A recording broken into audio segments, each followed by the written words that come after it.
Antonia, I'd like to welcome Antonia. The Brindeds are in the house, so let's give them a big warm welcome. Now, Antonia serves as the chair of our trustees, which we greatly appreciate, and it's a real pleasure to have her speaking to us this morning. So, Antonia, thank you for all. I'm so excited to hear and see what's ahead of us. So, thank you ever so much. Brilliant, thank you. Welcome, everybody. We are in August, so we're doing everybody in all through the month. So this day, today, we're going to have all the children with us, and they have been really busy preparing some props for the talk today. My friend Nigel calls these sort of talks Simpson sermons. Presentation for the children, jokes for the adults. So I might not be doing too many jokes, but the points for the grown-ups. So let's get started. There's quite a few people in the room that I've never spoken to, so I'll just give a quick introduction. My name's Antonia. I became a Christian when I was 15 years old at school. I met my lovely husband Andrew. Give us a wave. There we are. When we were at university. Next week we are celebrating our 30th wedding anniversary. I did it. So that's going to be great fun, more jewels hopefully. I have two lovely girls. They are 8 and 10 years old. Oh no, sorry. They're almost 21 and 18. I'm like, how did that happen? They're here as well, so that's really lovely. Right, today we are going to be talking about Psalm 72. That's the one I've been told to talk about. And I need all the children to come and sit at the front, because we're all in this together and I'm going to need a lot of your input. So if you all come and sit at the front, I need a nice dividing line just here, so because I'm going to have two teams. So if you sort of divide a little bit, that would be great. Now we're going to do, throughout my talking and storytelling, we're going to do some quizzes, okay? And I'm going to ask you some questions, and the answers are either true or false. Now, you have brilliantly prepared some true, that's a tick for true, and a cross for false.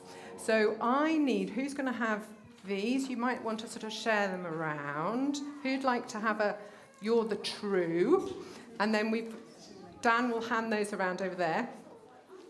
Okay, so when I ask a question, I need you to shout out with your paddle whether you think it's true or false. Now, I'm not ashamed of this. I am going to use bribery. So we have... My mum's here, can I join the children? Yes, you can. Yep. So for the winning team is chocolate. And I'm not one of those people that gives prizes for the losing team. So there's lots of chocolate.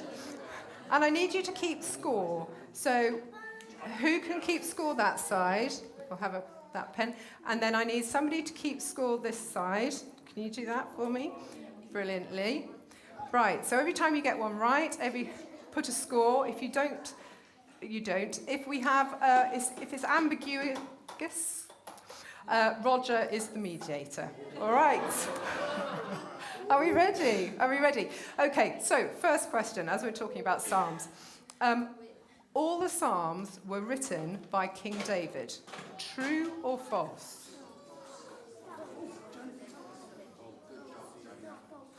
False?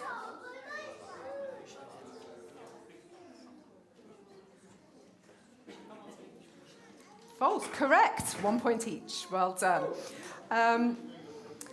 David, I tell you what, bonus point for the grown-ups as you'll sort of split down the side. Who can name all the other people that wrote Psalms?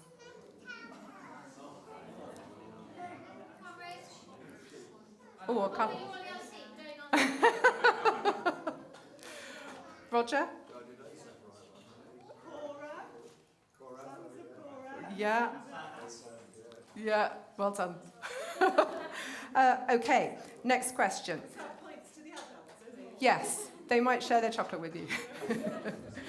Next question. King David had a son called Saul.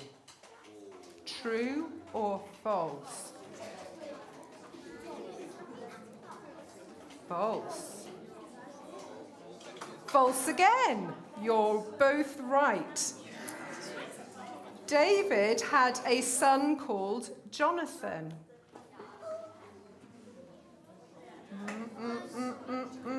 Do we think? True, false? Jonathan? Okay, time's going. Tick, tick, tick. False? False as well. You're both right. Gosh, this is like a performance review for Dan, isn't it? He's doing really well so far. All right, David had a son called Solomon. David had a son called Solomon.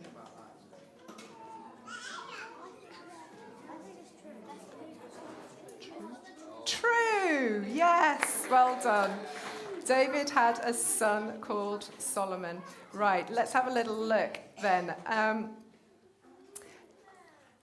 Here is, if you go to the Bible of Wikipedia, this is a picture of Solomon from Wikipedia. Okay, now it must be true, but actually this too is false, because Solomon became king when he was about 18 or 20 and died when he was 50 years old. Now, my husband is 50 and he doesn't look like this, fortunately. So King Solomon probably looked a little bit more like that. Now, we're going to dress up our own King Solomon here. So I have a lovely, volunteers are the wrong word, someone that I pounced on earlier. So if you could come up into our lovely throne. And we've got, the children have prepared some wonderful props for us. So, we need a cloak because you are regal. Yeah. How do we put this on? There we go. 1820. Right, so if you, let's put a nice sort of cloak around you. And then we've got a crown. Who did the crown? Put your hands up if you made this crown. Yeah, there we go. Oh, quick, cover the hair. There we go. And he also is in charge of the army, so he needs a sword and perfect. So if you come and give these then to King Solomon, and his swords and his shields. Yeah, give them all. He's got to hold them all. He's got big hands. He's a large king.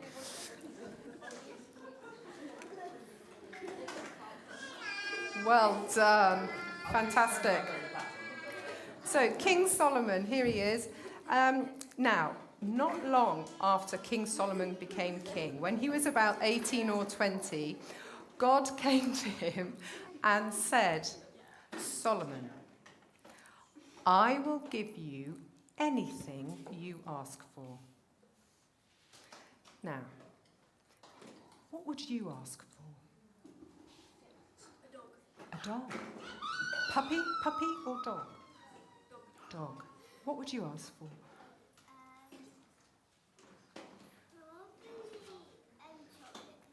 Chocolate. Yeah, and one more. What would you ask for? A tortoise. Lots of animals. I might ask for like naturally blonde hair or something like that. Oh, what's it? You said? A dog called Bob. It's a bit of a tongue twister. I know. So we didn't ask for these things. These are the sort of things that we asked for. But 18-year-old Solomon asked for. I am only a child, and I do not know how to carry out my duties. So give your servant wisdom and a discerning heart to govern your people, distinguish between right and wrong, and administer justice. Wow. And God said to him, I will give you just what you wanted, and there will never be anybody that has been like you, and there will never be anyone like you afterwards. Now, Psalm 72, which is what we're looking at, is a bit of a special psalm. It's a bit of a magical psalm.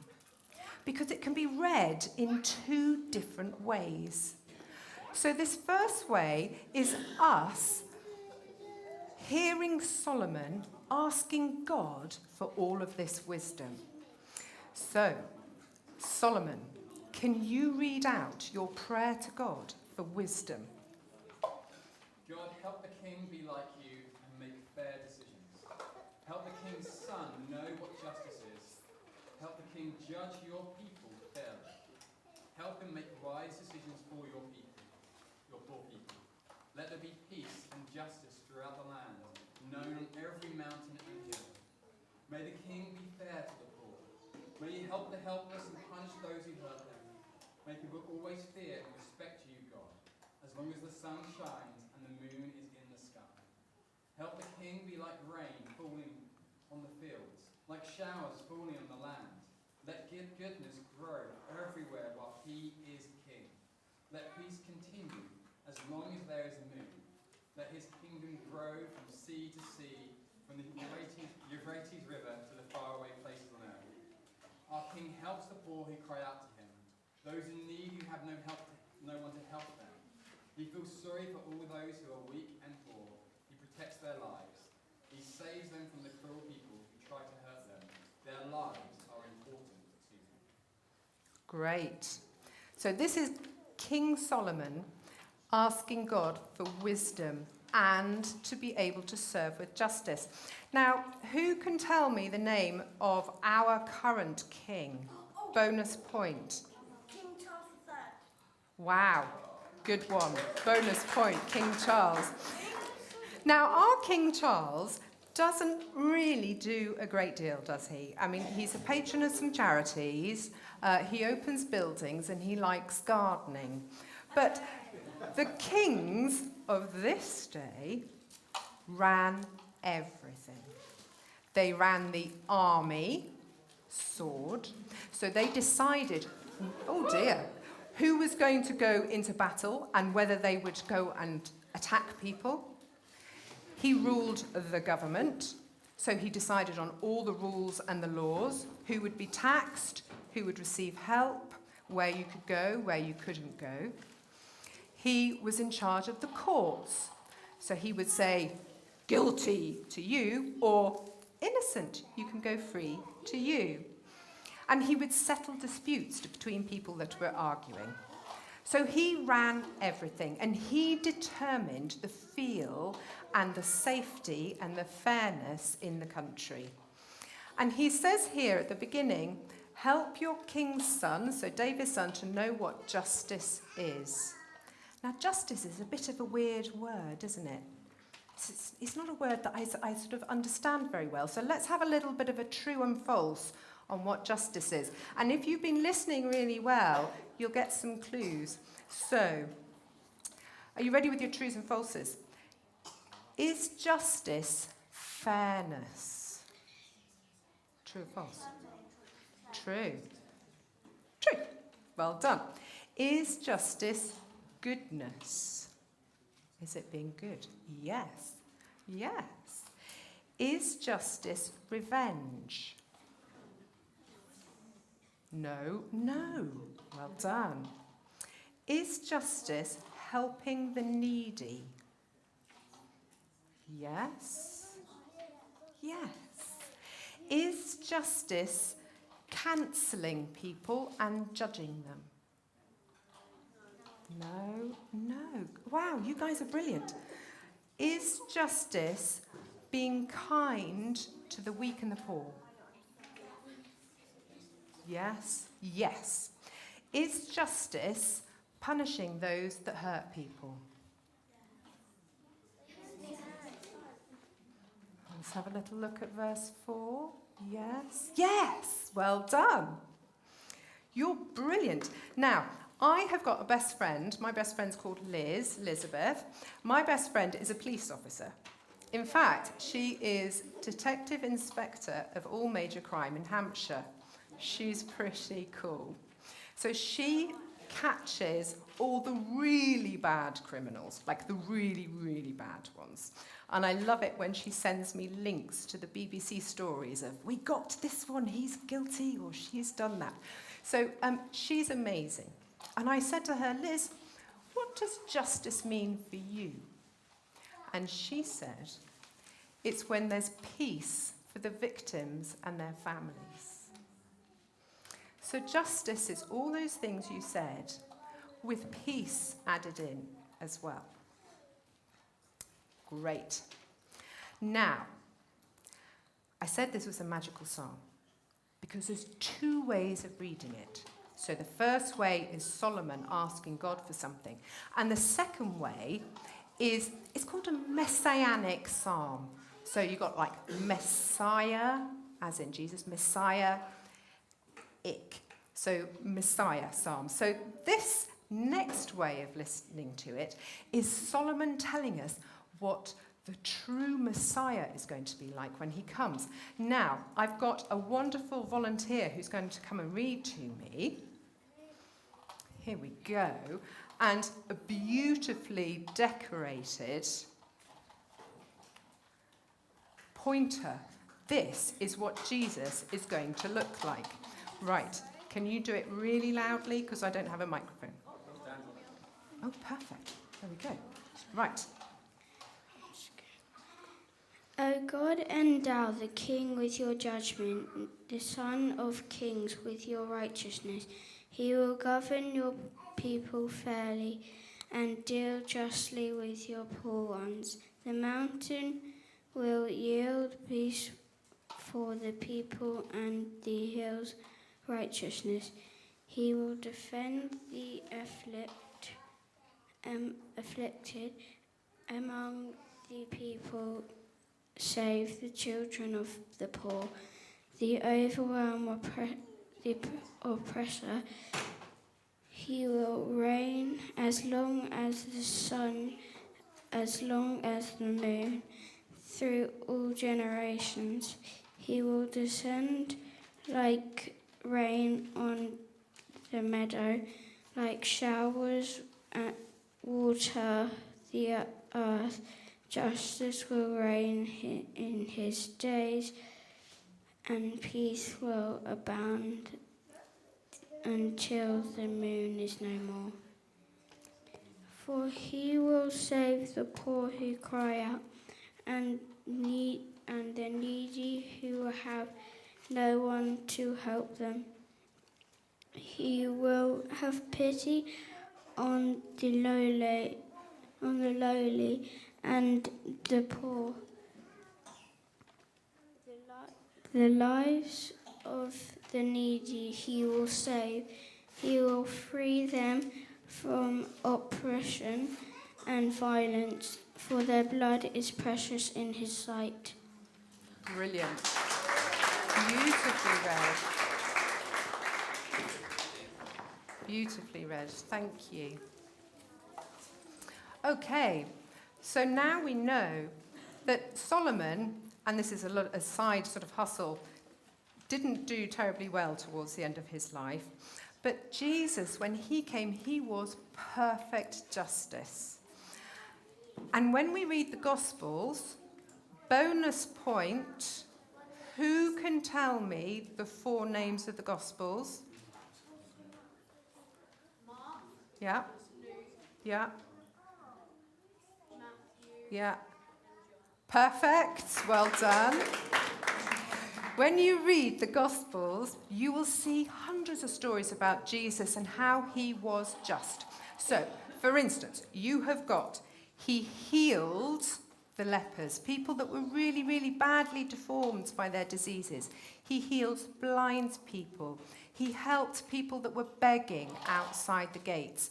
He fed 5,000 hungry people. He saved the woman that was caught in adultery and was going to be killed. He was like, no, and standing in the gap. He was always standing up for the weak and the poor and the needy and the hungry. And just like we heard with Fiona in Heart, that's exactly what they are doing as well. Now, there was one man in particular that caught my eye when I was thinking about this. Who knows the story of Zacchaeus? So, true or false? Did Zacchaeus get lowered through a roof or did he climb a tree? So, true or false? Did he get lowered through a roof? True or false? What do you think? False? You think? Or did he climb the tree? So you're saying false? Climbed the tree. You're right. Zacchaeus was a very short man, wasn't he? And he was a tax collector, and he had cheated so many people. He had stolen their money and he'd got very rich. And he wanted to see Jesus, so he climbed the tree. And as Jesus walked past, Jesus looked up and said, Zacchaeus, get down from that tree. It's like, what are you doing up there, man? I'm coming to yours for dinner. And Zacchaeus, having been seen by Jesus, understood by Jesus, and despite all the things he had done wrong, still wanted to come to his house. Zacchaeus scrambled down the tree and said, I will give half of my wealth to the poor, without Jesus saying another word to him. And anyone that I have stolen from, I will return what I stole, and I will times it by 4. So whenever Jesus comes into a situation, he brings restoration. Now, my final point. So, number 1, we need to try and be like Solomon, wise and bringing justice. Number 2, wherever Jesus comes, he brings restoration and perfect justice. Number 3, Jesus himself is justice. We all do things wrong, right? Hands up, people that have done something wrong in the last 2 days. Me too. And you'll remember when we talked about justice, I said, is justice punishing those that hurt people? And you all said, yes. Now, we can't get away from the consequences of what we do wrong. If I've eaten too much, I'll feel sick. But sometimes we need to be punished, don't we? And we can stand before God, and God goes, do you know, Antonia, you were really bad. You deserve to be punished. But then what happens is, because I believe in Jesus, and because I accept who he is, and he loves me, Jesus comes and stands in the gap between me and God and goes, no. I'll take her punishment, God. I'll take it. And when he died on the cross, all the things that I did wrong died with him. So I can stand before God now and know that it's nothing that I've done to make myself clean. It's all that Jesus has done. And he has brought justice for me, not because I'm great, but because he was great and he's taken it away. Now, another bonus question. And this is a really tricky one. Who knows the psalm, the verse, John 3:16? Can you quote it? Anyone quote it?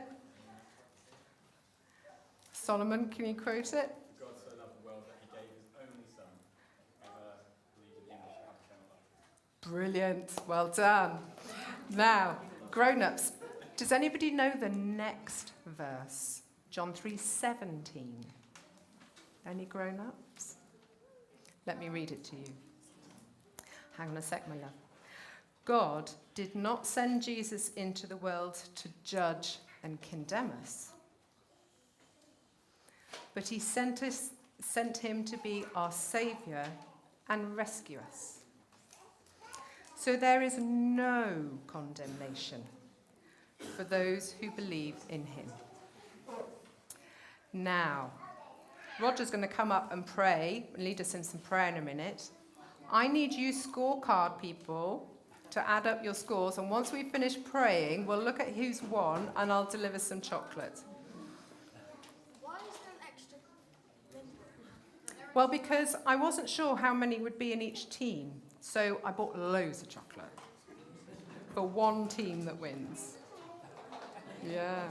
All right, Roger.